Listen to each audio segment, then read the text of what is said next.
Assalamu alaikum, for Michamo. Good evening. I hope that Obia here. This is your friend is saying a surprise, Masheda. You were not expecting say Mayor's announcement. Those of you who know me personally, though, Munim said and saying I am playing with quite a few things. I'm trying to work out some interviews with people I think so we all need to get to know much better. So that's what I am hoping for us to do.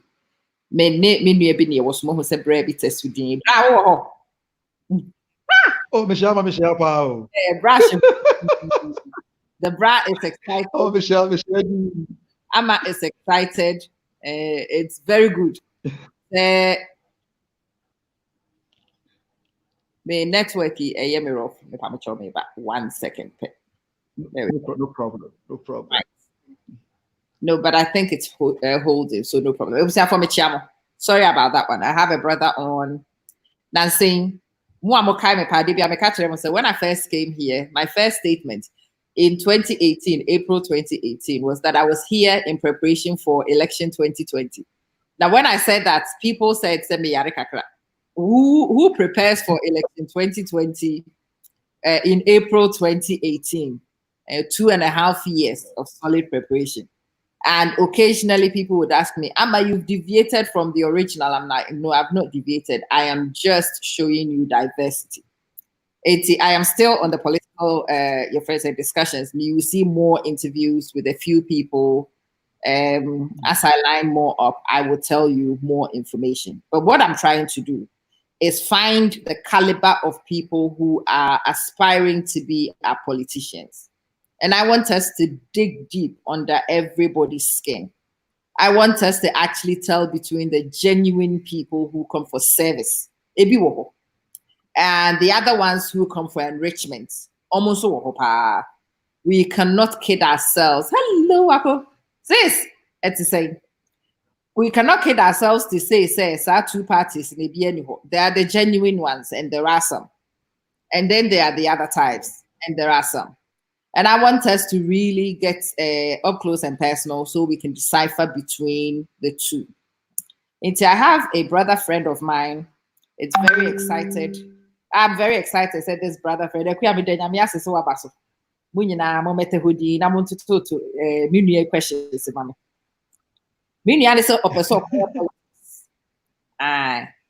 It's nice to say what is a would animal person politics. It's good because as I said, encourages some of our ordinary people. I think Ghana, we got it wrong in the first case. We started picking people who see themselves bigger than the population, people who feel more important to put them in places, people who are old, established, and not necessarily looking to change anything. We have a lot of those people in politics, and it explains the general Ghanaian politician attitude. One of the ways we can challenge Sir Adeno is to get new blood to come to politics, to get people with fresh faces, people with new ideas to come, so that we will get more service-oriented people in your community. If I'm may share the up to 2 or 3 platforms be super. I will not waste anybody's time, and we will get straight in. But if you come across the broadcast, it is a surprise broadcast. Intimate Power Show. Click the share button on who page so who phone so me so and that's free. Facebook for starting charge. Who me share no group no who no who said men so me wo no kora na me nya da je fan to ho nyina ne. If you do me that favor, send it to the group, even if you think say you know say nyina ye wo. So that me chichenement me and friend no ho still nipa no e was our group no mo so betimi abeka nkomo no ho.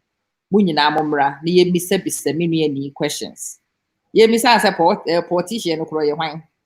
Adeti na nipa so ye politician. Opeso caveat. Ye bisa the questions. Are you at to say maju mechiao eti mehwe. Se me nua ni why you ready? Na mo so my crowd be na kire say interview no.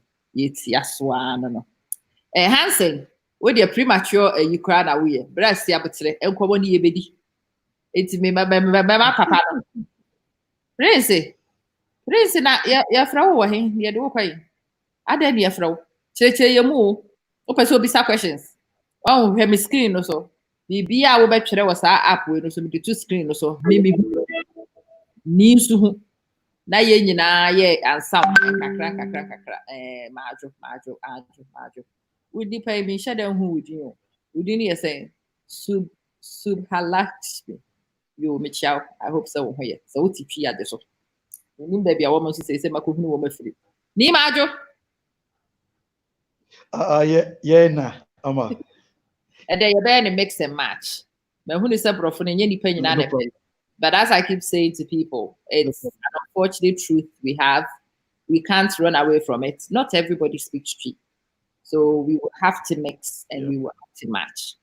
I have done the intro in tree to make people comfortable. We will do the questions in English and tree whenever the opportunity presents itself. And in the hope that we get the balance right. So let's do this. By the way, I don't know you, gentlemen. Good evening. What is your name, please? Tell us a little bit about yourself. Yeah, I'm Angthony Nii Adjetey. I was born a few decades ago. I entered. Nee, hold on.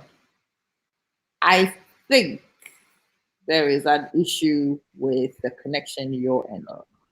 Can you hear me, Nee?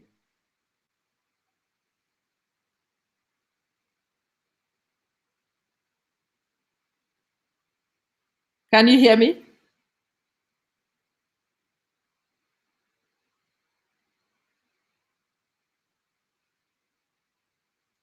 Okay. The line is buffering. So hopefully when it buffers, it will be an improvement. No. Nee, let's do it this way. Let's go back out, come back in, and see if it improves. Okay. Let's go back out, come back in, and see if it improves. I know.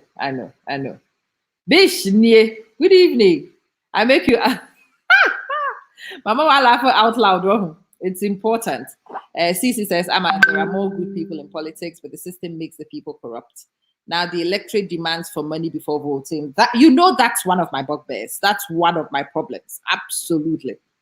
Which makes the politicians go and borrow or seek for support from the corrupt ones. Politics now is something else. No, politics in Ghana has been something else for a long time. All right, Hanson, was it my sound or was it Nee sound? Oh, somebody left the broadcast, so it would be my sound as well. Okay. Hello, Nee. Yeah, I'm back. Please stay there, don't move. I'm not moving anywhere. Stay there, don't even shake. I'm not shaking. I'm here. I'm cool. Yes, Mandy and Akosia are here.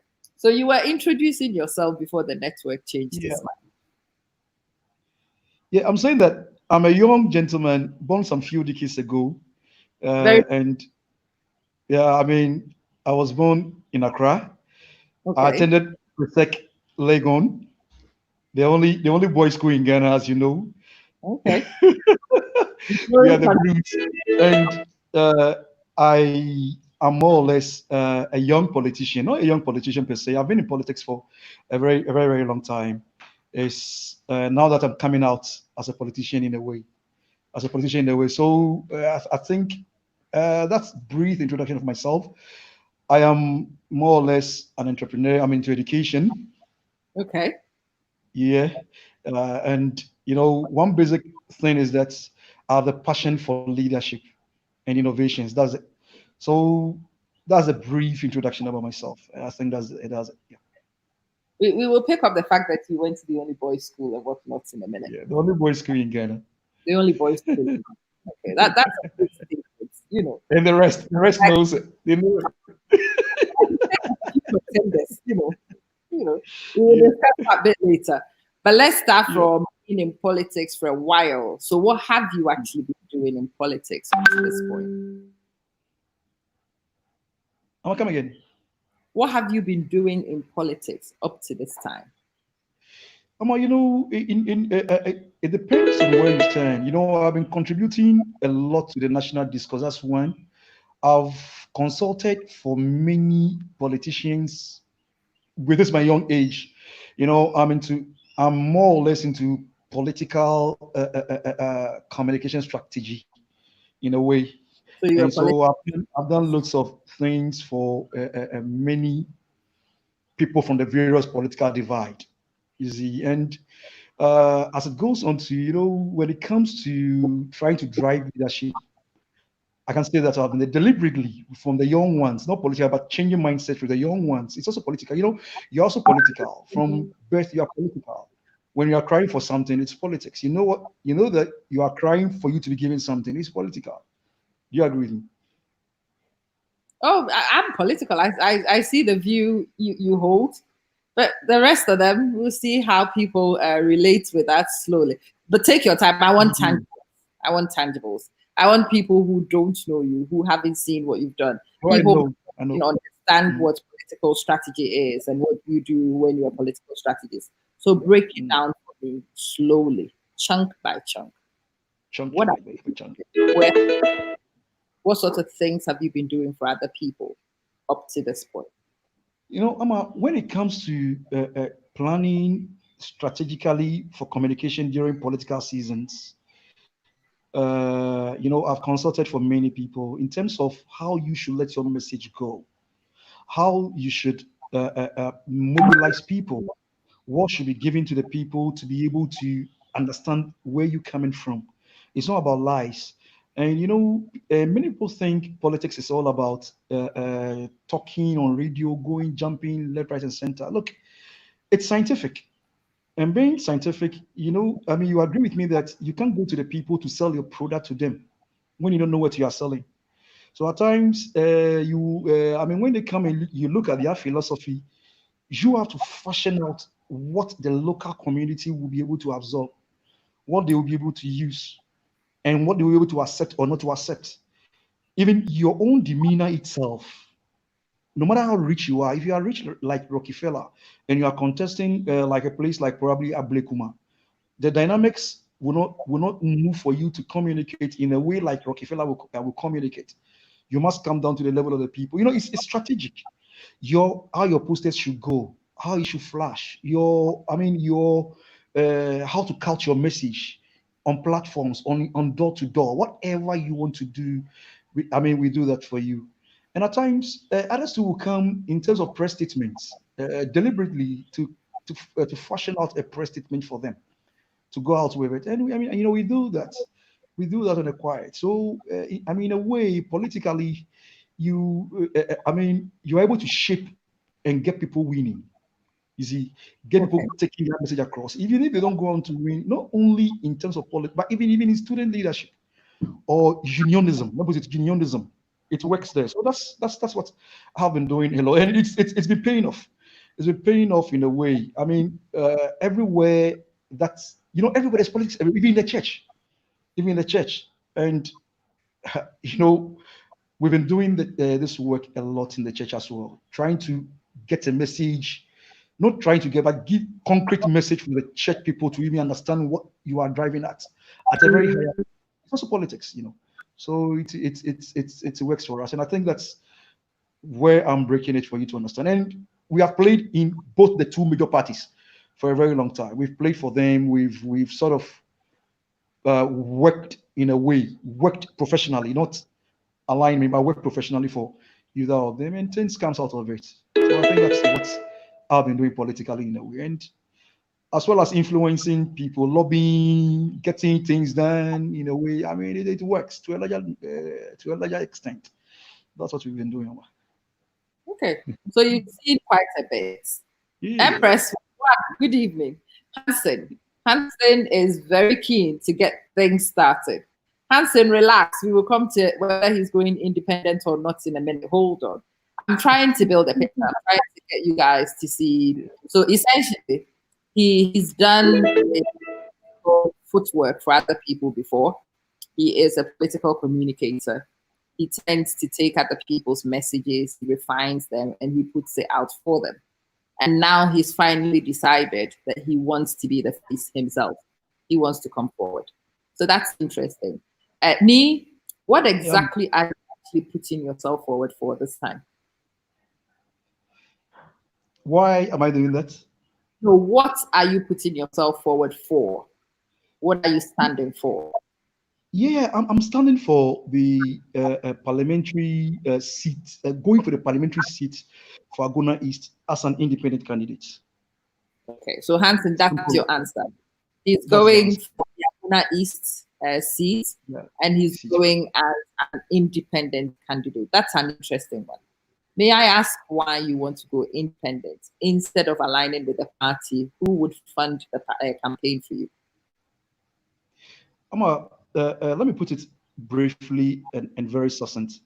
You know, we've been on the political scene for a very long time. And if you look from Nkrumah's time after independence up to this time, we've all tried to align ourselves to one political party or the other. You know, as I'm telling you, I've worked for both ends. I've seen it all. You know, it's one thing thinking Ghana.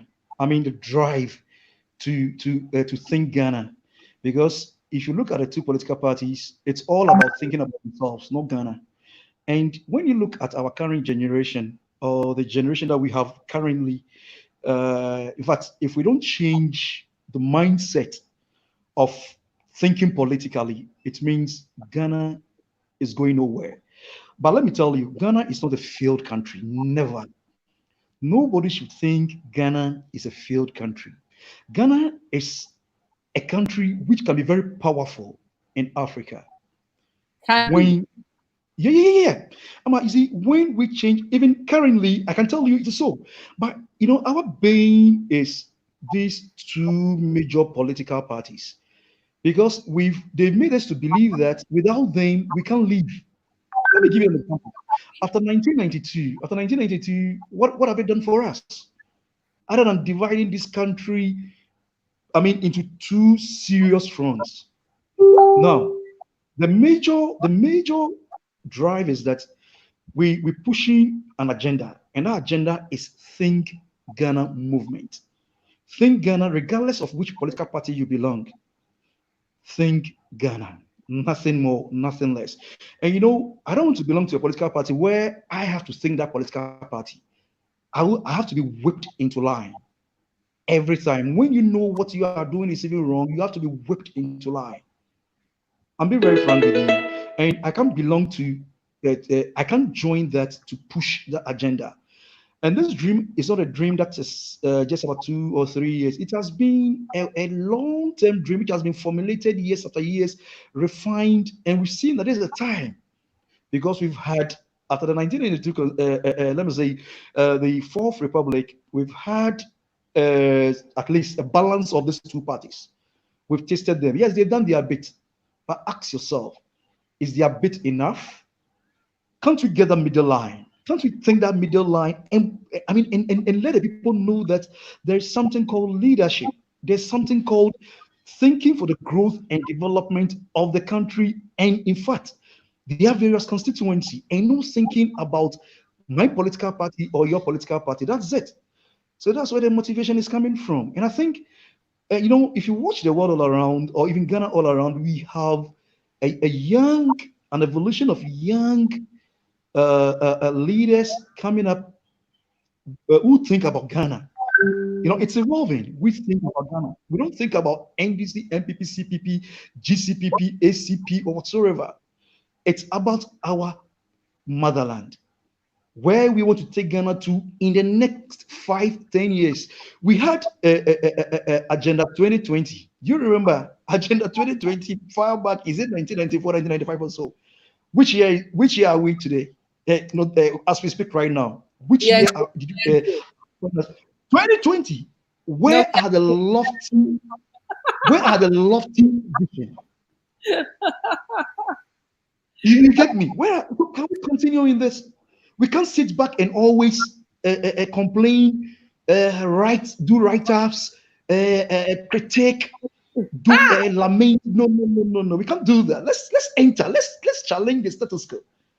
Okay, and that's where it's coming from. punches. So Hansen is punching, and I'm going to let him punch. He's asking, he wants to see if he can draw blood. Who's sponsoring you, Nii? Who's paying? Is that who is sponsoring me? I can read it. Yeah, I will say that Hansen, I would love Hansen to gather the young guys, even the grown-ups who believe in the Think Ghana agenda, to come on board to sponsor us. The people sponsoring are the guys who believe in the Think Ghana agenda. Very young guys. I mean, when I say young guys, not like we, the new generation, the current generation, the generation that will form the next, let me say, the next group of grown-ups in quotes. We are less 50 years. And these are young guys, vibrant guys who are putting resources together. We don't need to get billions to challenge the establishment. That is the mistake we do. Even you see, these political people, they've had the clouds of having networks. So I will urge Hansen to also help us form. He can join our network. No political party is sponsoring me. It is the young guys, people like below 50, below 30, 20. The volunteers, you'll be surprised. They are the young people in the university, those who are out jobless, who believe in the vision, Think Ghana vision. They are sponsoring us with their energy. They are one CD. They are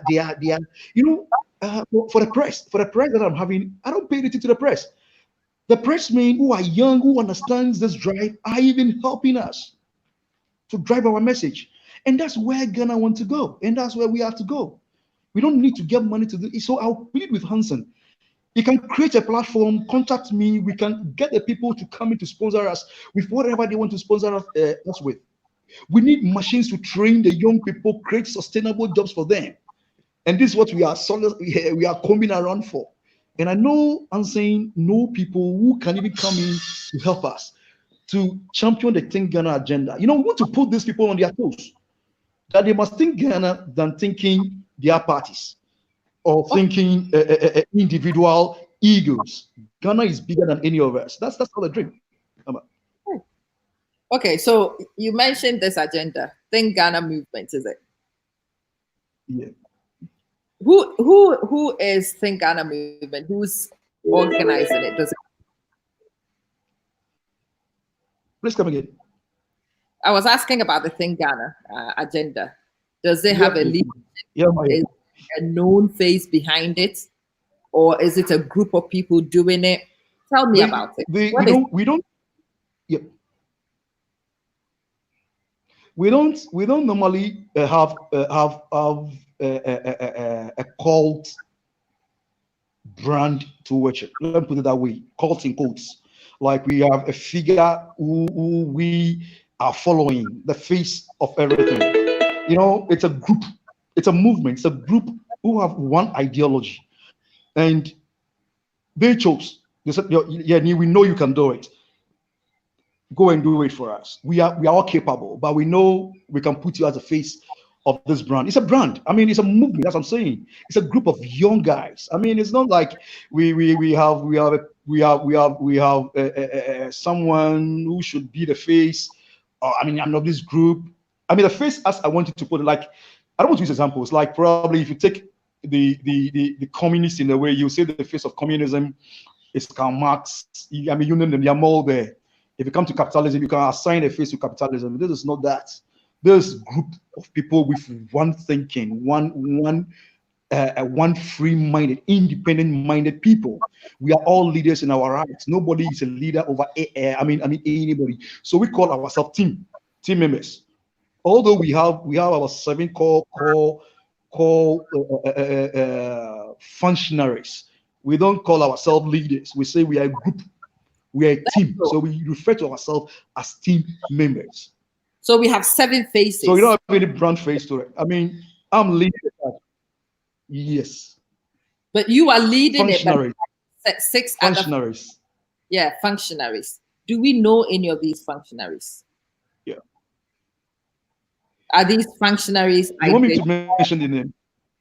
May we? I can't put up names. If you want me to put up names, we having our lunch, and I know you cover for us, so you do as that sponsorship of covering for us. So we will introduce them gradually. Some are in the corporate world, some are in the media world, some are in the security world, security outfit. Let me say security outfit in a way. Some too are in the more or less into this innovative and engineering world. So it's a crop of end. I come with an educational background, in a way. So it's and even one is even, and we have the transport. One is also a very good transport mongrel within the system. So you see, we have the plans for each major governance areas that we deal with. So we are not lacking. When it comes to international relations and diplomacy, I'm there as well. So you see, so we cut across at least seven of the planks of governance. That's why we keep on saying that we can use less than 25 people to be ministers in this country.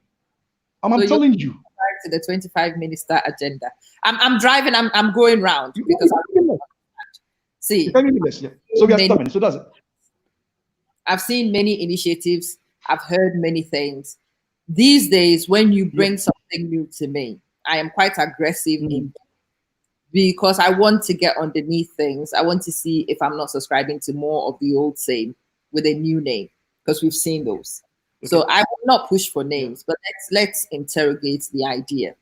I know you are the face of this movement and you are going for a parliamentary seat, but does this have wider interests, or is it just one parliamentary seat you are looking at?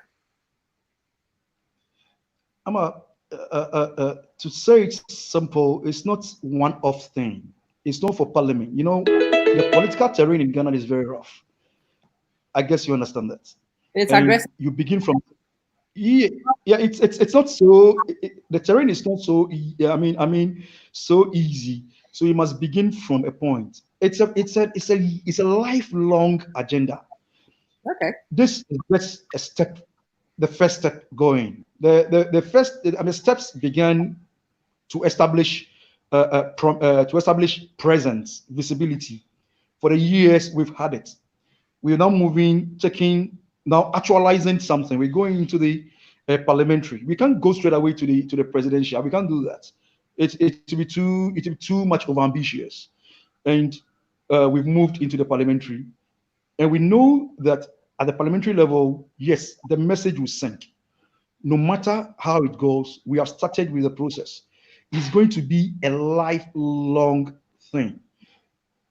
Next year, next 2 years, whenever we are alive, it's going to be that. Whatever we're going to start, or we started already, we're going to sustain it to open the people's eyes to the point that you don't need to even get to parliament to get things changing. You understand me? Probably next time the drive will not be parliamentary, it may be even national. Okay. And it's a gradual process. It's not, we need to let the people know that politics is about serving them, not serving our political parties or serving our own ego. No.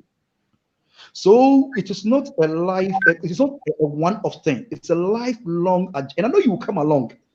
I know we're coming to knock your doors. I mean, we want investors to open up the place. When we're able to deal with that constituency, we will send it to another constituency. When we're able to study it well and get the right research, we will go into it. Probably we will get more groups who will also replicate what we are doing in other constituencies. And then we'll move on. It will make the political party to sit down and think Ghana. So it's a lifelong project. And when I die and go, people will take it up and drive it. But it's not going to be like, we are deliberately changing mindset from the grassroots. We're going to the market. We're going to the schools. We're going to we're not with this project, but after this project, whether we win or not, we're going to the schools, the market, the lorry stations, have the chat with them. Let's do it. Let them know what is happening with national issues. Don't let a politician come and throw dust into your eyes. And we will need the media, and the NGOs in governance to support them, to support us. Well, I have good news. The greatest news of all times for me as a Ghanaian, the greatest news as a Ghanaian is the fact that there is no better media than social media right now. And it is the one media which is still not yet compromised by the usual suspects. Because our media houses, whether you accept it or not, whether you want to pretend it's not, our media houses are already compromised. They are. And they don't give coverage to things that people would want to. And even if they cover things, it's always done at an angle. But there's social media and people watch you. Any ordinary person sits behind a camera and suddenly you are able to reach people with a message. So media on board, media not on board, you create your own media and you go forward with that. I'm excited. So let's do another question as a young person in your constituency. So before we met, I started doing a little bit of research. Things are not great in your constituency at the moment. True or false? True. True. What is not great? Basically, leadership. Okay, that's general. Okay, so there's been poor leadership and whatnot. Give me tangibles. What isn't going well in your constituency right now? What needs to change? What is going? I mean, what is going well? What is going well? I can't wrap my. I mean, what is going well is the peace we are enjoying. That's what I'm saying. But that's not just for your constituency. I'm actually digging into your constituency at this point, and I'm asking you, what isn't well? What isn't good? Why should your constituency look to change the status quo? What is not working well right now? What needs to change? Yeah, I'll put it into three planks. What is not going well? One, about leadership. Two, let me say development. Three, the growth of the constituency. Now I'll explain. Can I explain? Please. You know, the constituency is not an orphan constituency. It is 45 minutes drive from Ghana, from Accra. Is that okay? 45 minutes drive from Accra. And you have a leader who is not coming in to show what leadership really entails. That is the first thing. But we only wait for 4 years to come to the constituency to come and do some one or two things. Then probably we'll say that give me another 4 years to go with it. Then they will vote for that leader. When it comes to development and growth, I'll pick the two together. We don't have jobs. The youth, even the grown-ups, they don't have jobs in the first of opportunities. There is a very serious, let me say, a lack of jobs within the constituency. It's everywhere, but I'm talking about my constituency where there are lots of opportunities, but they don't have jobs. Let me pause you there. I mean, there are no jobs. That's a general song in Ghana, no jobs. Yeah. Is your situation any worse than the national average in your constituency? It is worse by the standards. It shouldn't be, but it's worse. I'll be very frank. It's worse. The national average. Yeah. But why? If you say the national average, Ghana, we don't believe in data. You know, we don't have data running, but on the facial or the surface, I can say yes, the national average, it will be below the national average. Well, I know we don't measure, but you do get a feel when you go to measure. So it's all the national. There's nothing there.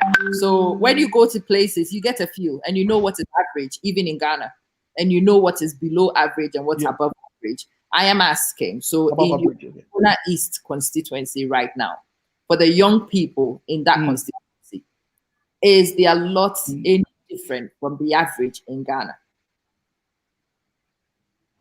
Oh, no, it's below the average in Ghana. It's below average. The average. How do you know? It's below average. How do you know? Currently we did a small survey. In the constituency, and before we took up our plan to drive with, and you see that most of the students from SHS drop out of school either to go and learn a trade or come down to Accra to find a trade to do and come back to the constituency. It's more or less those who cannot come down have to then engage in other menial jobs to survive. You see, and the survey is telling us that with time, if there's no intervention, there may be an implosion. Because even those who are literate or and have been able to complete universities come out not gainfully employed. Majority of them. Let me say, I don't have the list with me, but I can say from hindsight about 60-65% plus. So definitely more. They don't have gainful employment. Okay. So some of them have been promised these government jobs. I'll put you in fire service. I'll put you in army. I'll put you in NAPCO. I'll put you in NADMO and all those things. Only a few will have. And most of the graduates don't normally get the job they want to do. But as I'm saying, besides the skilled, unskilled, and coming up to the graduate level, there are opportunities that we can open up the place for the young guys to also get to do. Because when the young guys are working, hold on. Sorry. The dream. What I'm trying to get people to understand, before you go to the dream, we need to know why we need to change. So I'm trying to understand, and I'm hoping people in your constituency watching and listening to you, hearing what you say, will become aware of what. So hold on. Squool says his name is Angthony Nii Adjetey. He's an aspirant MP for the Aguna East constituency. And he is one of those who promises us he's a new wave politician. He is bringing something new to the table. And you know your sister, Ama. I have to ask questions. So that's what we do. We have the question. So there we go. So people are not jobs. Interesting, but not news. That is a national statistic. We will come to what you plan to do about these jobs. But at least now I know that there's an unemployment problem. Let's put it to one side. In terms of infrastructure, tell us about your constituency. Again, is it an average constituency? Is it a more developed constituency? Is it an underprivileged constituency? How would you describe your constituency in terms of resources and infrastructure? Keep it in those two for me. What's the state of affairs in Aguna East right now? I'll put it in one word for you. Underprivileged in the midst of vast opportunities or potentials. Yeah. Please explain. Thank you very much. Let me give you a premise. This is a constituency very rich in human resource. A constituency which has in the past years had major government functionaries coming from that constituency. Can I break it down gradually for you to understand? Please give us some examples of those people. Break it down. Okay. The most famous finance minister of our time, the longest serving finance minister of our time, now Professor Kwesi Botry, who is arguably Ghana's longest serving finance minister. He hails from that constituency. Okay. Our most respected trio in Ghana politics, the Ahoy brothers, Professor Ahoy, Honorable Kwame Ahoy, and Honorable Kwesi Ahoy, and Honorable Atu Ahoy. They come from the constituency. We've had Major Donko. Major Donko is the former, is it Interior or National Security Advisor? He hails from the constituency. We have the famous Professor Yanka brothers, my current contestant for MPP. The brothers hail from that constituency. And the current MP, there's a third term. She has been the deputy minister for Central Region under His Excellency Past President John Dramani Mahama. Did you say the incumbent is a female? Yeah, she's a female going for a third term. Okay. Who has been I'm building a point. Please go Yeah, ahead. she has been central regional minister for 4 years. And then the former IGP, is it IGP? Is it let me say IGP Kudalo? He hails from that constitution. I mean, there are I can go on and on. There are serious people who have held serious positions in this country who hails from that constituency. But So let me ask you a question. You seem to have. I'm coming there. I'll let you go there. So we have a lot of influential people. But in Ghana, we have places where we have influential people, no impact, or people who are influential and have made impact.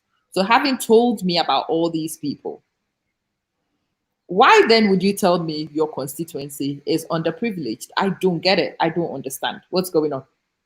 Thank you very much. You see where the passion is coming from? You see where the Think Ghana agenda or the Think Ghana movement comes in. When you sit down and you think about that, you really understand why it should be so. Because you have the luminaries of this very country of ours coming from that constituency. A 45 minutes drive to Accra, or even less. If you have a very good car, you will take less than 30 minutes to Accra, or even less. With this kind of deprivation over the years, no mean a person controlling our purse of this country. I'm not saying that there should be a concentration there, but you can push influence. You can have influence on things, and that is what is driving the Think Ghana movement to go in and go and challenge for this, go and contest for this seat. You see the point I'm making? Because it is unthinkable. You just can't get it.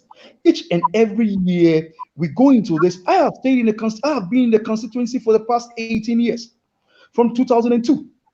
And I know what I'm saying. I've tasted not less than 4 parliamentary candidates and still tasting. And I've seen it all. Now, when you talk about infrastructure, coming back to that, our roads, when I'm done with you, check the budget from 1992 to the current budget. Oh, you've got that. Bourgeoisie Road has been in the budget from 1992 when Ghana's budget was every year. Sorry that I'm being very passionate. This is what touches my heart. But these are your people. The people. You see, Swedro Bourgeoisie Road, which runs through my constituency and ends around Okito, has been in the Ghana government budget from 1992. Granted, from the first time that budget was presented to Parliament up to today. When I'm done, go and check the major capital projects in our budget. It means the road must be fantastic right now, if it's been funded in 1992, right? Thank you very much. I wish you come. I wish every time you come to Ghana, we'll drive. I wish you'd be in Ghana before the elections. We'll drive through. Not wish. And the coronavirus thing stops. Definitely, I'll be there. God. You can come with some of your investors. Let's come down.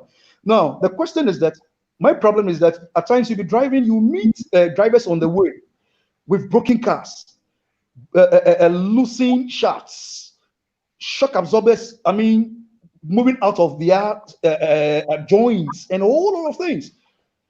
Respiratory tract infections. If there's an emergency, and at times you see your heart beating when the ambulance is, it's ripping through the manholes, not potholes, rippling through it. You can't. So at times I have to follow up to the hospital to go and see how that particular patient is faring. And at times it's worrying. It's really worrying. Okay, and so nobody cares. Roads are not good. Okay, let's take that off. You come from. I was just going to. Sorry. Hospitals. Sorry, what I was going to ask. I was going to say, if your roads are not good, come on, at least your schools and hospitals will be good. Where you are from, it's close enough to Accra. You are close to, where the cake is being shared. I'm expecting some great schools, some wonderful hospitals. Considering, again, you've had some illustrious sons and daughters from that area. Tell me about the affairs of your schools and hospitals.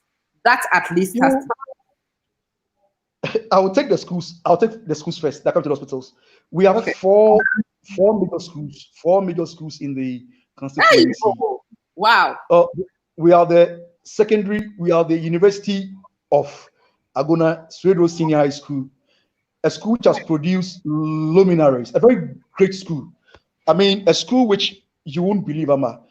That Swedo Senior High School is one fantastic school that I will forever stand up for that school. And you come down, we have the Konyakon Senior High School. It was then a community school. I mean, it has been raised a bit to the level where it should be. We have good teachers there, and that school's potential can be expanded than it is currently. Do you understand me? And then we have the new Yi block schools at Namonwura, and then we have one very good school too at Sabah Secondary School, a very Presbyterian-based secondary school, a very good school. You know, and they are very good teachers. They are very, very, very good teachers. But you go back to the schools. The schools can be more than, have passion for education. When it comes to education, we'll leave that one to because you and I are both teachers. We could talk it gets 3 days. But hold it. We will come to education. We will finish with education. These are the 4 schools we have. So listen, schools, they might not be the best resource, but they are not the worst schools. Okay, we're heading towards a place. So my gist is that things are not perfect in Aguna East yet. Okay. Now people have started throwing some big ones. So I'm going to actually go there with what I said, Wachi Dankwa. And it's one of my notes. He says that the government is the largest employer. That's the problem in Ghana, and it's a problem across board. And it's not sustainable. It really isn't. The government can't employ everybody. The reason why most of the youth are actually unemployed in Ghana is because they are all waiting to see government jobs, waiting to get a ministerial job. Everybody wants to wear a coat and tie and go sit in an office, push a pen, scribble 1 or 2, press a computer, and get paid. And it's just not sustainable, not just in Ghana. In most places, the government stopped being the largest employer. So the question is, it's going to have to be a private sector thing. You want to change things for Aguna East. So I'm going to go very direct and I'm going to ask you, what would you do about the employment of young people or not young people in Aguna East between now and the end of December? I won't even take you very far. Whether you are elected or not, I am not interested in that. What would you do in this area? Because if you're a citizen, then it shouldn't really have much to do with the outcome of an election. What would you do between April 2020 and December 2020 that could change the unemployment situation in Aguna East? In our little probably when we come back to the hospital issue. Okay, let me answer this indirectly on employment. I'll come back to hospital and education. I know. Easy on employment. What we are doing straight to the point. What we are doing currently is going into 2 projects. 2 projects currently. One is dear on our hearts. I'm a woman. I'm more or less an advocate of women empowerment. That is one major thing that I believe in. Please jump in. That doesn't mean we shouldn't go and compete with women. So we're having it in 2 fronts. Okay. We're looking at empowering women from now till they can set up their own businesses if they want to move out. And not because of the elections. I mean, it's going to be sustained. And then secondly, we're looking at the young ones who are currently unemployed who want to work. Can I then break it down to the first one, the women one? Listen, I am not speaking. The floor is yours. I am going to you finish.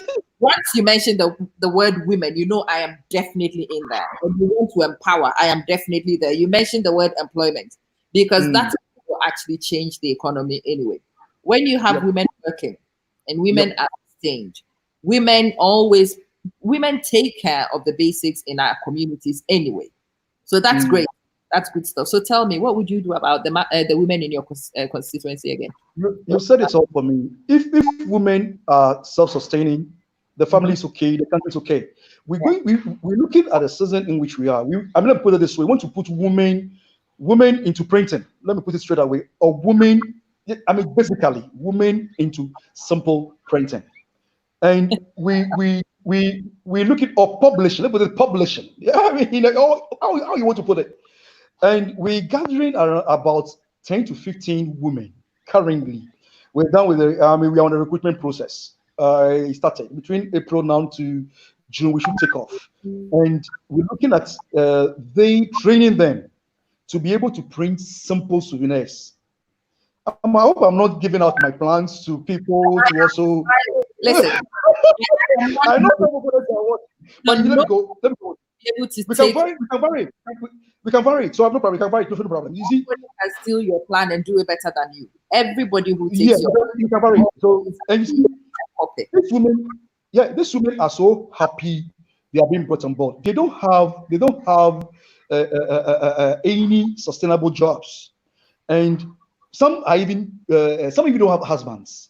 You see, so they are even happy. You see, for our program, between 1 month, we should be able to train them very well that they can even print common handkerchiefs, print on marks, print on caps, print on t-shirts in small quantities, in about 6 per 30 minutes or 6 per minute. They can print those ones, and then we can even attach that one to our environmental drive. Yeah, you see the whole thing. But we take it one after the other. When we're able to train them well and they are good, you know the season in which we are in.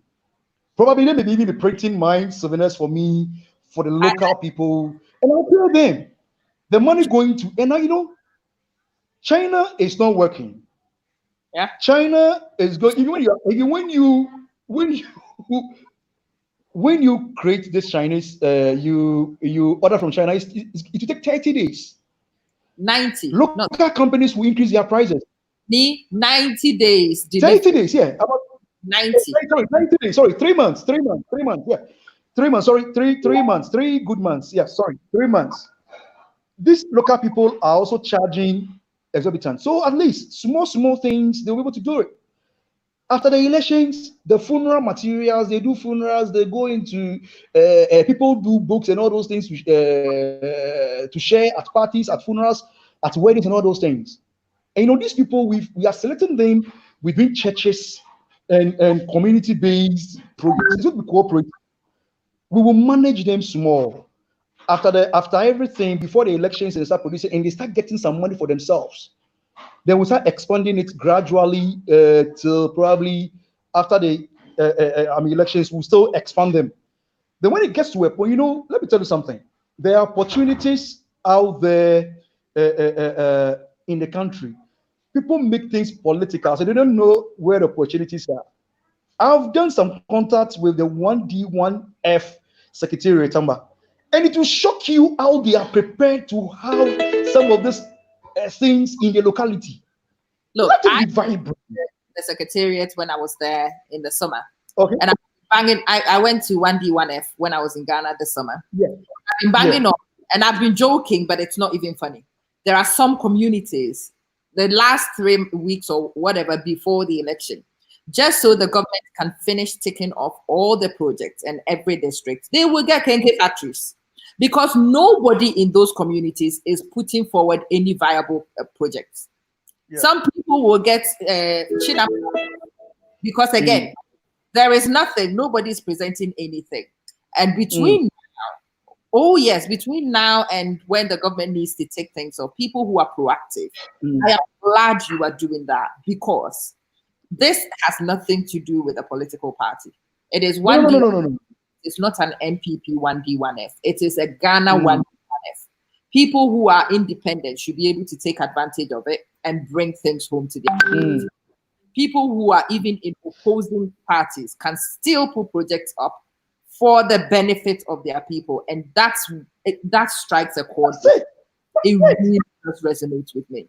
We need to stop this nonsense with this is an initiative for this party. I am not, because when you do that, it's a disservice to your people. So let me ask: have you guys got your district's factory up and running already? We you know, it all boils down onto funding. The machines we need this printing No, machines, no, this small one. I'm asking, does your constituency currently have its factory ready? One district, one factory. No, Yes. no. Are you waiting? No, we don't have. What have you been waiting That's for? what you see where the leadership issue comes into being. You see, I can tell you something about. There have been I've seen many people of various political parties sending proposals. Is that okay? Sending proposals to the 1D, 1F, and probably it's not feasible. Let me give you a secret. I'm coordinating in a way for the school entrepreneurship initiative. I emceed the opening of that program here in Accra when all the ministers in question were here, from education to Dr. Awal and co. And we have incubators. So I know what it goes in when you give a good proposal. The 1D, 1F secretariat will not deny you. No. These are the things you see. Not, and I believe in the 1D. I believe in the 1D so much. They are desperate. They really are desperate. They need there were about 180 boxes to be filled. From what I'm gathering, even a small, even a school entrepreneurship initiative, I'm going to even draw them into my constituency because they are not there. And I've even begun a discussion already until this COVID thing happened. The school entrepreneurship initiative is doing so well, and what I feel the passion. Forgive me for the passion, but at times these things are not rocket science. And being an MP, you are placed at a position even more good. You see, because if we are down there, we are doing it. How much more? You have a team that can give you good, feasible projects that can meet the standards of the 1D, 1F projects. They want to even plant some things in the constituency. So why don't we go into this? If we have this woman into printing thing, we every time have funeral, we every time have parties, we have weddings, churches have conventions, schools are printing T-shirts, individuals are printing T-shirts and all those things. It won't die. It's a sustainable venture. So I have our second thing is farming. Hold on 1 second. I have a deal for you. So my deal is really simple. If you decide that you want to put forward your 1D, put 1D, 1F to one side, you do your women in printing. Because I also have my own blueprint. I have that very project also. Oh, really? Yes. Yeah. I have that project lined up under my belt. I've actually shared it with a few people. Well, let's share thoughts. Let's combine our forces. It's very interesting, isn't it? I'll tell you what. This is what I will promise you in return. If you set up, if you commit to doing this, I will organize the training for you. I will mentor your women. I will really establish them. And we need funding for our machines to come down then. We need a funding for not one who's I'm never really high on fiscal assets, but I do have a souvenir company. I have been running. I'm a woman in printing myself. Branding and souvenirs, and I'm into business mentorship. I am into sustainable employment, and I really like that. So yes, I will partner you on that one. Your job will be to find the funding, to put the logistics in place, and I will give you the knowledge, the know-how. I will give you the mentorship. I will give you my our current challenge now is the simple equipment. The COVID-19 tool is pulling this, but it's not a challenge. No, that's not a problem. Liaise with the side. I will tell you where you can go. Okay. Thank you very much. I know where the equipment is. I will help you source them because I want the women in business. It's a very, very viable thing. And it's an industry women don't enter in Ghana. And I don't understand. No. It is a classic job for women, but women never go in except to sell. And I'm sick and tired of it. I want to see women make things. I want to see women manufacture things. I want to see women run their own businesses, and I want our destiny in our hands. And such projects I'm really passionate about. So yes, what you can take from me is an absolute thank you very much. I'm so much grateful. The second point, commitment on that one. Yeah. So sorry. Feasibility studies in terms of the equipment, when it comes to the technical know-how and the experience, and I mentor your women. I will mentor them for you. I will teach them. I will tell you who to go to, where to source things, because those things. You see what I'm saying? And this is not going to be. It will sustain until after the elections. I mean, it's a long project. It's a self-sustainable. Really, my prayer is that we will get a very well-fashioned, after when they see the feasibility and they see the progress, the 1D, 1F will come in to support. When they take the say, we have our people, we'll end that for another one. So allow me to hold on to this, because it seems I'm giving up too much to It's okay. I've got we'll keep the second one for another time when this thing takes off. But the second one would cater for many artisans and farmers alike. And already yesterday, fortunately, we've tasked someone to do a bit of research into the feasibility of getting. We've done it already, but to be sure of, because the dynamics has changed. The rainy season and other things are not on. But we're looking at getting roughly over 20,000 metric tons of a particular product for our local in a year. That is from this angle. We may get outgrowers and all those things. So that one too, we can go out there.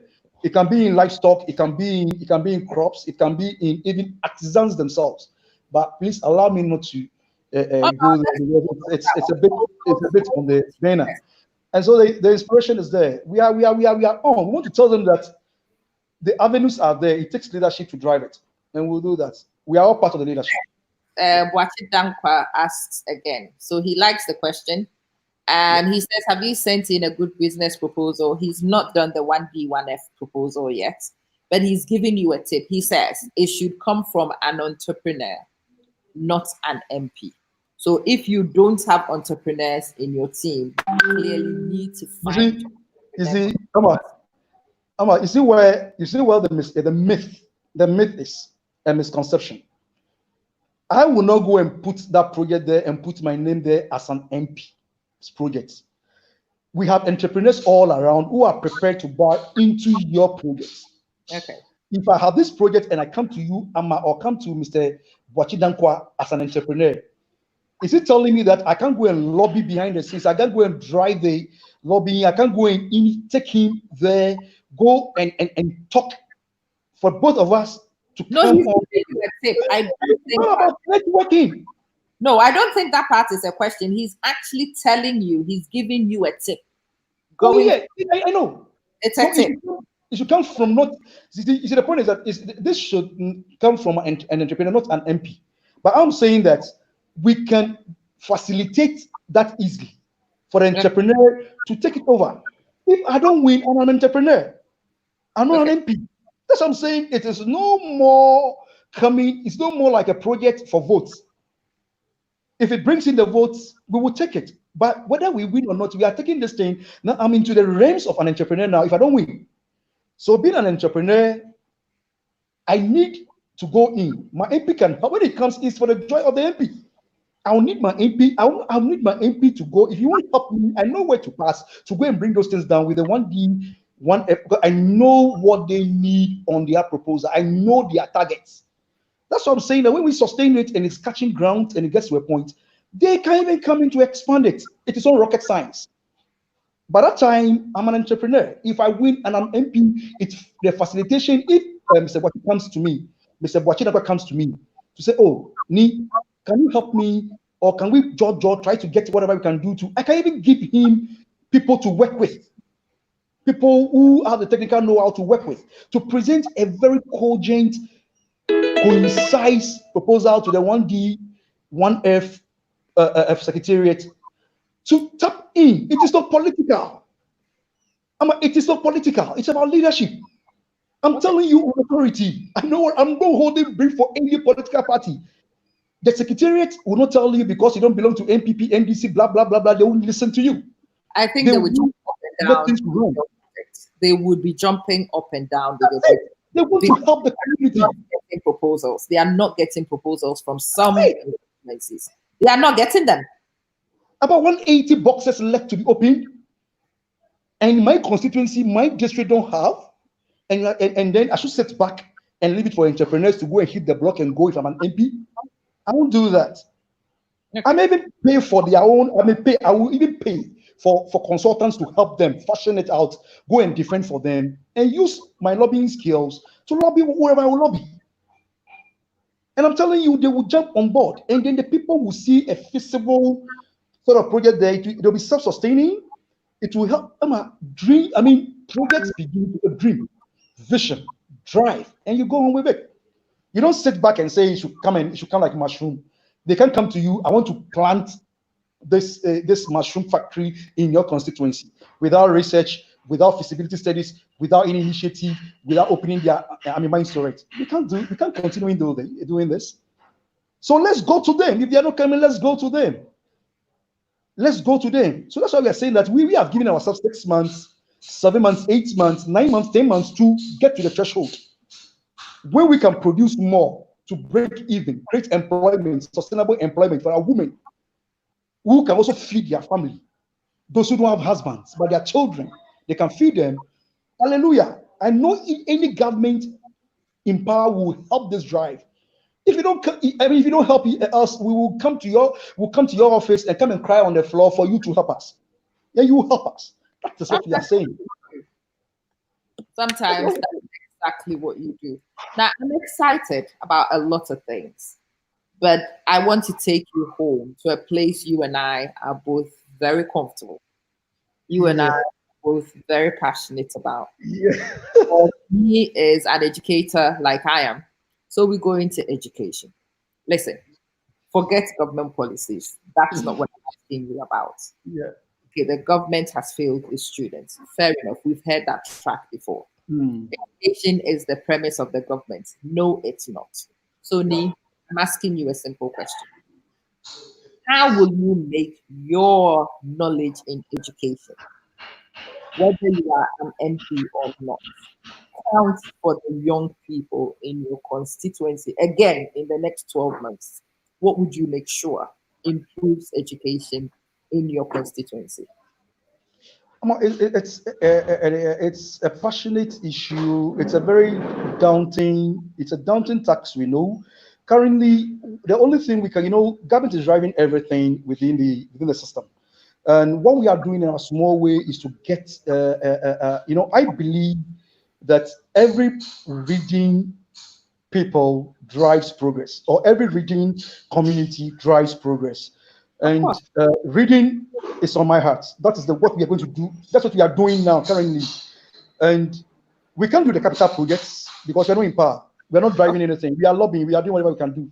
But in our own small way, we are looking at starting from a point, changing the mindset of the children. It's one basic thing.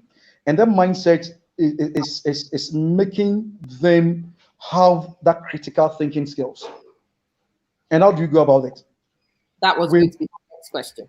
Yeah, we've put in teams which have gone in to now start having clubs. Not I say clubs, not clubs like go and sit down and do those things. We are attaching entrepreneurial clubs to one particular sports. Currently, there is a drawing I have to pick for a library, a multi-purpose library, because I think if the constituency should have a library, a molding, let me not just library, go and build something and the books are in. A molding library that can come with this IT infrastructure, business, incubators, or sort of where we can train business entrepreneurs and all those people there. Something very complex.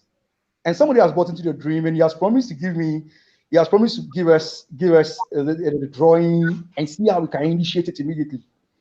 You see, these are the tangibles that we want to attach. Currently, we also awaiting some books. Serious carrying books to share when you go to the schools libraries in the constituency, it's nothing to write home about. It's a fact. I won't hide it. To try and send it to the schools, at least that reading culture they open their eyes to. There's a little thing we can do before and after elections, and we are doing it already.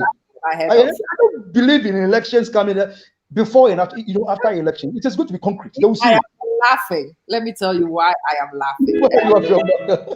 I hope you've not made this mistake either. I've seen many people build lovely libraries. I've seen many people order wonderful books. I've seen people give children beautiful books, and there is nobody to teach them how to read because their parents cannot read. There is nobody at home to develop the reading skill and the comprehension skills required. When you built your wonderful library, when you bought the fabulous books, when you've presented it to these kids, how will they learn how to read? What's the strategy? The strategy is simple. We have very good English tutors in our system. Our Ghana is blessed. Oh yeah, we do. We do. I was taught by one of the best English tutors in the world. May her soul rest in perfect peace, Mrs. Champon, and then Mrs. Ansere. I mean, I passed through the hands of Mrs. Addo, who rose to become the headmistress of Achimota, one very fantastic woman, a visionary who changed Achimota, who ran the dreams of Achimota. Is that okay? So if I've not gone through anybody's hands, these three fantastic women, I've gone through their hands, and we have people who mirror them in the system. Look at Ghana Library Board. Have you noticed what Ghana Library Board is doing currently? No. You see, try and check. They have changed the face. And anytime I go, I sit down and I look at their. I'll subscribe. I've downloaded their app. I look at what is happening on their app. They have. He sent it to me. You see, and I'm giving you my strategy. The Ghana Library Board is doing something for the past. You see, these are the things I'm saying. People are not telling Ghanaians. No. For the past years, the Ghana Library Board has changed so drastically. And check their Twitter handle. They have an app. And anytime you can read. There are lots of books there. My little girls are reading, you see. And I have, our plan is that with our good English tutors in the schools, we're going to attach them to the clubs. We may even give them some stipends. We can't pay them. Because they're so much valuable that we can't pay them, but we'll give them stipends that will be able to sustain them to even have the interest to bring from the primary schools to the secondary schools, to bring these children down to bring them down to learning, to teach them how to read. Look, we've tried it in communities, it's working. Liaise with the Ghana Library Board. Currently, I'm bidding my time. When we are able to deal with the schools, Library Board advance which goes into the constituencies or goes to communities to teach people how to read. It depends on your relationship with them. You see, the opportunities are out there. Just working. I'm the MP for Agona East. I need people to help me train people to teach my club from the schools to the constituency reading club for reading. Those people who are going to learn more on reading, we have prizes. There can be, a reading competition along them every year. Agona is reading competition sponsored by the MP or by the assembly. We move on national. We give them traveling experience. Tour Ghana with the permission of their parents and all those things. Cogent, we just we can do that. Do you think it will not make the children really learn how to read by force? I have an idea for you. And it's on board. Please go to the library board. From here, go to the library board's website. Check the app. They are doing fantastic things. I will shoot it out because I didn't know about it. I am interested. Your children living. Oh, there are so many books there. Many people.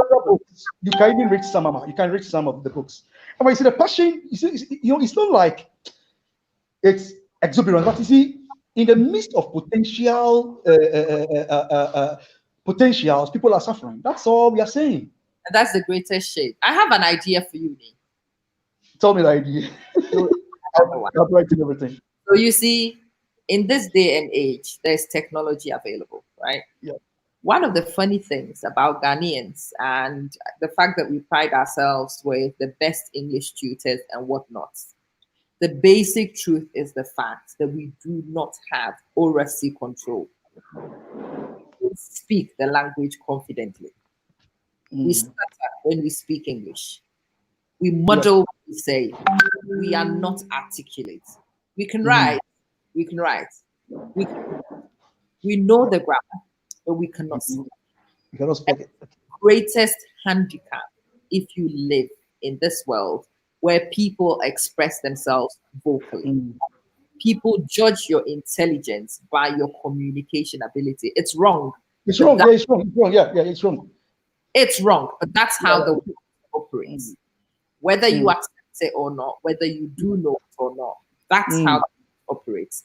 And if you know this simple fact, it builds confidence. People who've come from Ghana and gone elsewhere, if they will be honest with you, even the ones who are very intelligent, actually lose confidence because they can't speak. That's it. That's it. Always repeat what you said. You always impede yourself.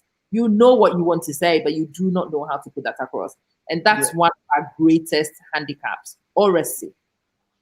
And I've been thinking recently, I've been trying to figure out what could be done with oracy not too long ago. If we could have programs that it could be done with your library board projects, programs when you have your friends and your network and people you know who live abroad. I would donate myself and my kids, for example, to a project like that.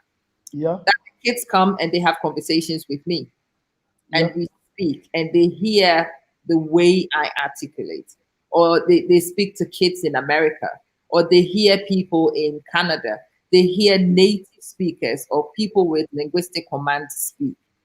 Over time, if you are able to sustain that, there's research out there that projects like that in India and in Tanzania and in some places, projects like that have changed kids' command of the linguistics significantly. And when kids are able to speak as well as write, then you've got literacy.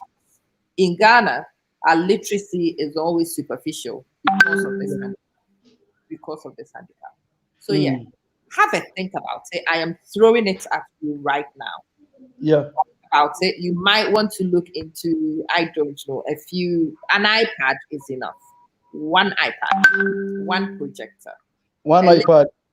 It's been fantastic. One iPad, one projector, a little bit of an internet connection, and you can have the kids come to the library and talk to Dr. X in America.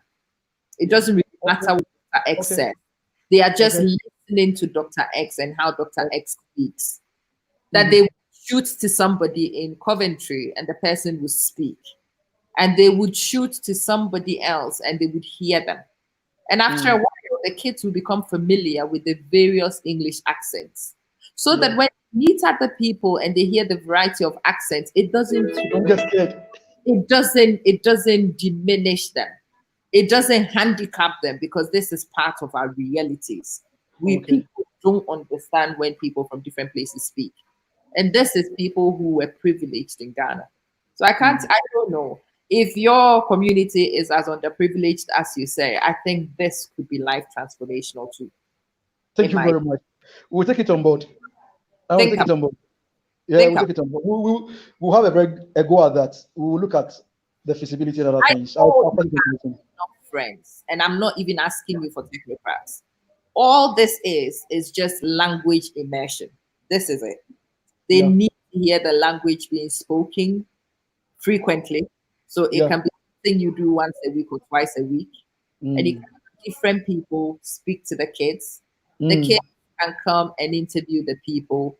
It really doesn't matter what the person says. If you can get native speakers to interact with your kids, you could really change their outcomes. You really could. Well noted. We'll get back to you. No, I've been wondering what I could do, what I could give you back to take to your community from me. And of all the things that I thought about, this was the one thing I know most people don't think about. Most people do the reading. Most people do the writing and they forget about the speaking and listening. Yeah. And speaking and listening are critical Yeah. to linguistic. Yeah. Really, Yeah. really. Yeah. I know many It's very true. people, right? But they are incompetent in expressing themselves. They shoot themselves. They do. They shoot themselves in the foot all the time. All the And time, okay? it's from here. And if you can change that little thing for that little boy in your constituency, you never know. It's all right. Might have. It's one of those times when I have a million questions to ask you. But these days, I am learning to discipline myself. I am learning not to drag things on. We are still staying in education. We are talking about infrastructure and Yeah. 4 wonderful schools. I'm asking about the infrastructure in your schools. What's the current state of affairs? The infrastructure, we began with the roads. I can see Anson's question. Okay, you are moderating, so let me move on. We've done with roads. When it comes to hospitals, I mean, it's zilch. The hospital there is SDA. Let me say it's more or less the faith-based hospital. I wouldn't call it a full-fledged hospital, although it's such a community. We have health posts within the community, but we need immediately, on Sunday when the president said they're going to build 88 standard 100-bed hospitals, I said, Hallelujah.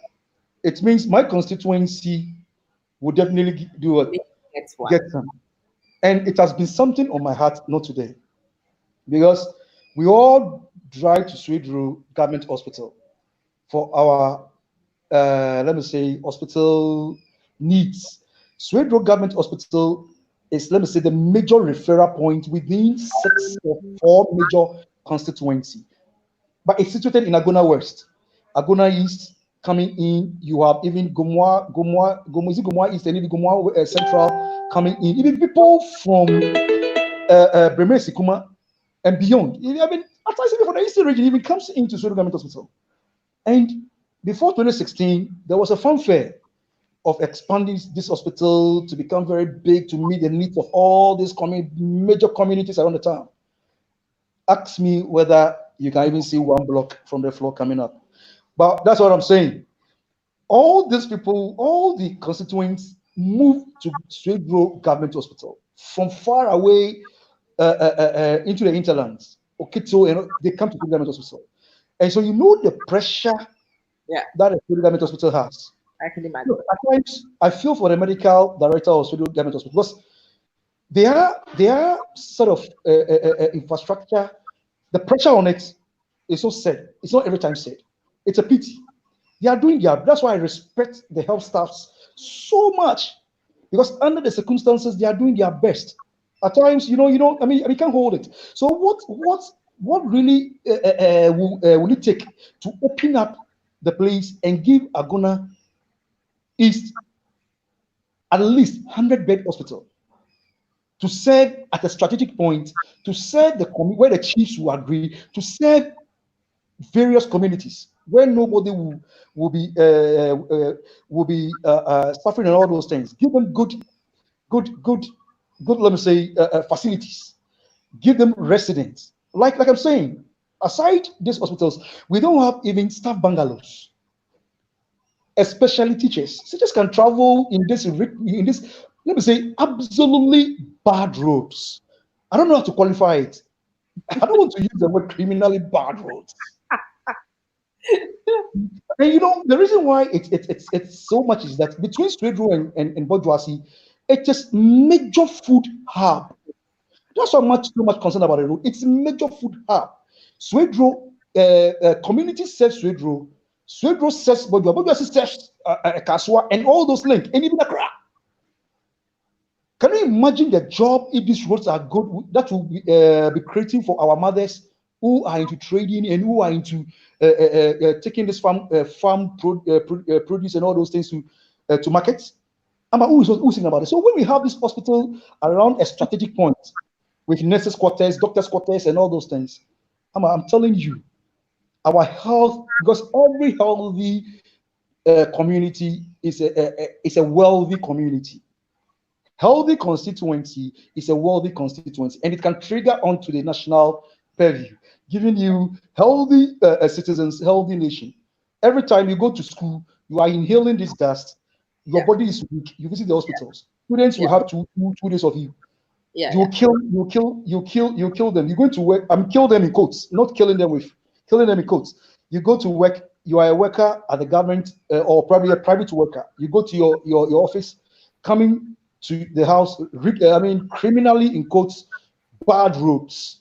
Inhaling, get respiratory tract infection. Spend days at the hospital.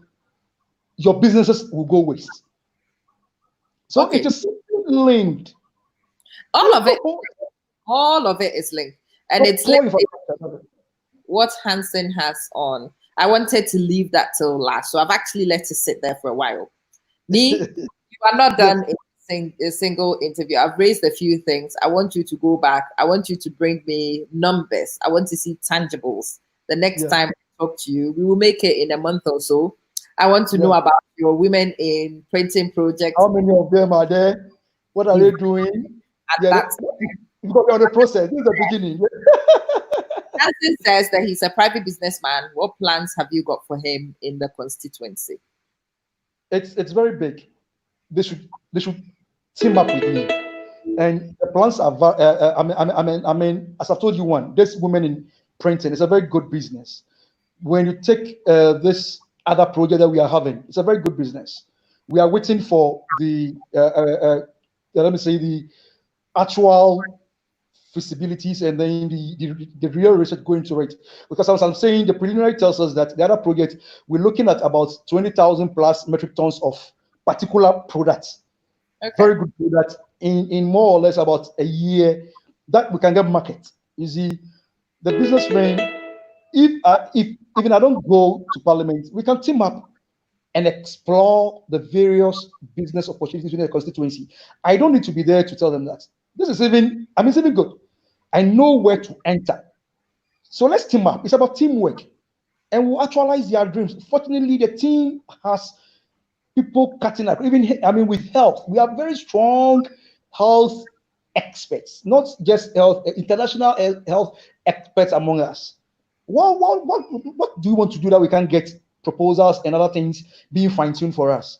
So they should join hands with me. They can even contact me from here after the interview. Then we look at how we can go. Sharp, we move on. That's what I have for them. Okay. Actually, not talk. Let's talk. Let's think. Let's do. We are tired of talking. Believe me. Let's think. Let's probably you can put my number online. They call. We're not looking at this thing. It's a movement for elections alone. We need to get there to get that freedom, not like that free way. You understand me? After parliament is the second arm of government. So by extension of that logic, or by extending that reasoning, at least you may have a little bit of clout to make do with whatever you have. It's not criminal act. Lobbying is always done in parliament. Good lobbying is always done. If your house of lobbying, it's not about lobbying. Anyone you know. Lobbying. Networking. It's networking.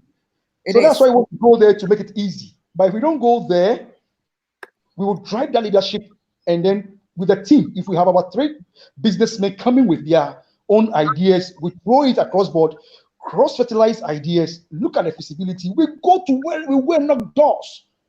If the doors are not opening, we will push the doors to open legally, and the doors will open, and we'll get whatever we want to have. So that's what I have for the businessmen in the constituency, and those who are not in the constituency. They should all join hands with us to make everything work, and we will really appreciate that. If this is teamwork, it's not about somebody's political ambition. If we start now, already we are the backbone, we are the network there already. This thing about somebody's political ambition is one of the reasons why we don't progress. I have an idea, and instead of seeing my community, I see me. You see me. For people who need infrastructure, I will see opponents. They need jobs. Instead of actually creating jobs for a group of people who need it, I will hold a political party to take credit. That nonsense has to stop. Yeah. That nonsense, honestly, because it's nonsense. That nonsense has to stop. That nonsense is See what it like is. Nonsense has to stop. Mama Nitrogen says talk is cheap. I don't know. Listen, I am one of those people who contests with that one because sometimes in talk is ambition. Sometimes in the talking you will find your passion. Sometimes in the talking you will refine your thinking.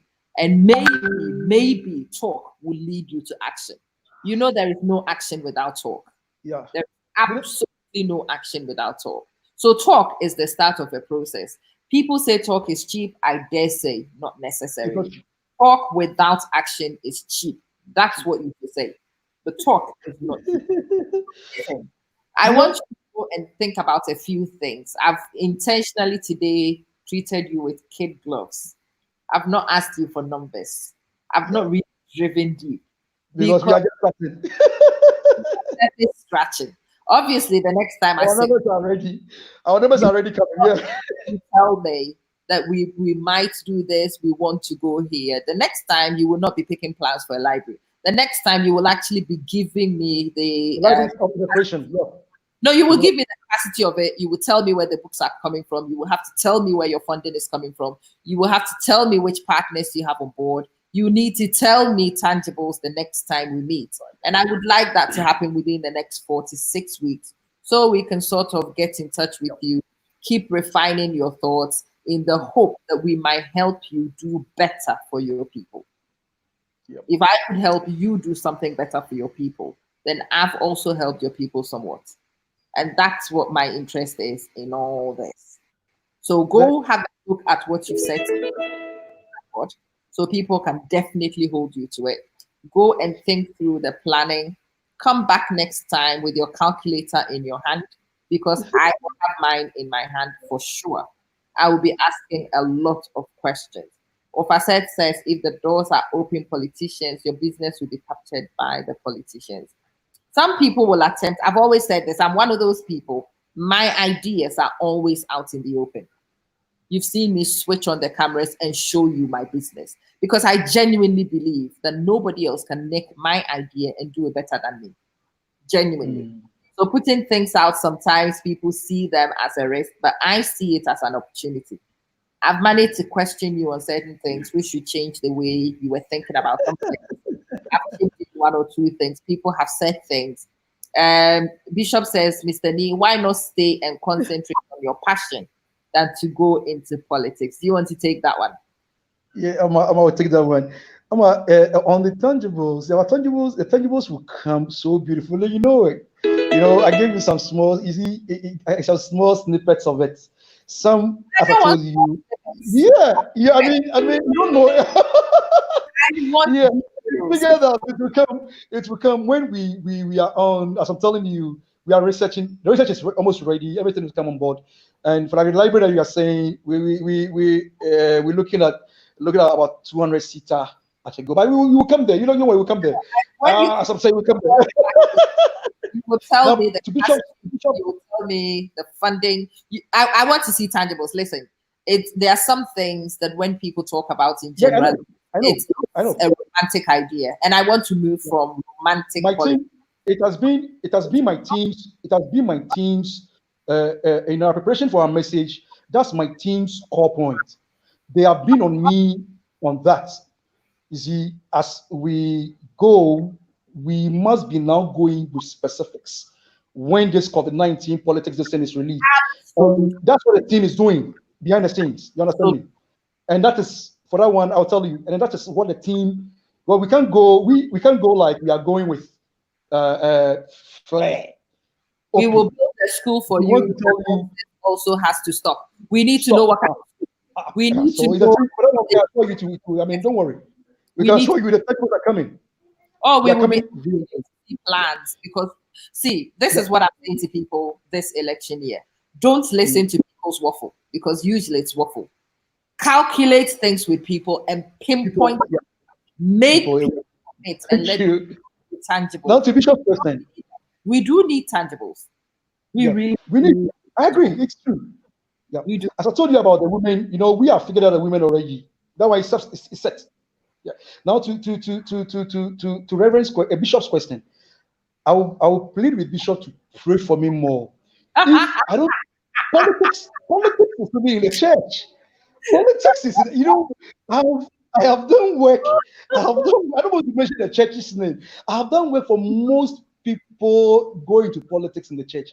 If we have the likes of strong people like Bishop and some of the critical thinking bishops we have in politics, these political parties will not take us for a ride. I'm telling you, politics is not a bad thing. Politics is not a bad thing, Emma. If we have, I can see my very good brother Stephen Powell joining us. If we have very serious minded men of God as we have currently in Ghana, I know I can mention names. Joining the political frame, nobody will take us for a ride. So this is what God has told us to do. We've had a list of, we've prayed, we are still praying. We are still praying. Fortunately, I have a very supportive wife, and my church is supporting me so strong. You see, so we need to. I'll pray with Bishop. He can call me, advise me, pray with me. He can even invite me for a three-day session of prayers. Like, tell me, serious, about. So let's push the fire, the passion somewhere. Let's tell them politics is not only meant for political parties. Even for all of us. There is politics in the church. I think, of course. Why do they go to vote for? I don't want to see it to be like I'm picking up. Why do they go to vote for leaders and don't appoint the leaders because God is giving us a leader? And you know what was in there? I have gone to campaign in Kumasi for a particular. They were going to stand for a particular position, a very tough position in the church. I have to go to Kumasi 3 days to campaign to that person. Go and talk to his people of group of clergymen. Talk to them, and look, we won. We won the thing easily. 3 good days. Friday, Thursday to Sunday, 3 good days. You see, so I think Bishop, I'm pleading with you, Bishop, with all humility. Bishop will pray for you. Bishop, I need your prayers. I need your advice. David has something on the screen, and David, let me answer you. Listen, he says, I invite some of the Ghanaian ministers onto my show. David, the way I am right now, with no big names, no production, whatever, I am an absolute joke to try and invite people. I think this is all part of it. Talking to more people and having people come to my show. When people begin to see what the show is about, more people will be interested in talking to me about things. I do want to talk to them, my brother, but as things stand right now, I don't know which one of them would even be willing to respond to my invitation and whether they would even receive my invitation if I send it out anyway. But we'll see. I want to talk to them. I am building myself in the process, looking to expand my sphere of influence. And over time, no, we no longer want toilets. We don't even want schools. We don't want empty promises of things we don't understand. We want animals. We want to know what kind of school where the funding is coming from. We want to know, we want things that would actually impact, not things that pay lip service. Let me thank you. I think you are very brave. Those of you who come talk to me and you don't know what the questions will be, you do not know the angle I would take. I think you are very, very brave people and you've done well. But see, today, like I said, I've respected myself and I have been very gentle. I need the hard ones. I need the hard questions. Before I go, let me answer Omama. You see, when we say talk, is talk in Ghana parlance means something else. If you don't talk, how do you come out with your? How will somebody listen to you? That's why I say we are not going to talk. We're going to talk. We're going to think, and we're going to do. And that's a mantra. And I'm not bringing religion passion into it. What I'm saying, it's about I don't take failure or sentiments from people. Nobody defines my destiny. It's only God. So I don't live on people's talk. No. That may be your imagination. I'm not saying it is wrong to do politics. What I'm trying to say is that politics is not party. We have partisan politics. And politics is not, even in our homes, myself and my wife, there is politics between us. My children and myself, there are we are politics. What is politics? And if we want to take politics up there, and I'm saying, why do we elect people in the churches? Is it not politics? Why do they go to campaign? How do you call it? God calling? I'm sorry. So, Bishop, I'm praying that it will take me as a son. It will help me, advise me, pray with me. I know, I'm under him. Pray with him, pray with me, and then, lead me for God to actualize this dream, lifelong dream. From there, I think people will understand where the driver is. Ghana needs us. Let's think Ghana. Let's think beyond our political legals. Let's always take the Think Ghana movement serious, and then Ghana will get there. That's why I want to go independent and independent minded to flow with myself and my people. Thank you very much, Ama.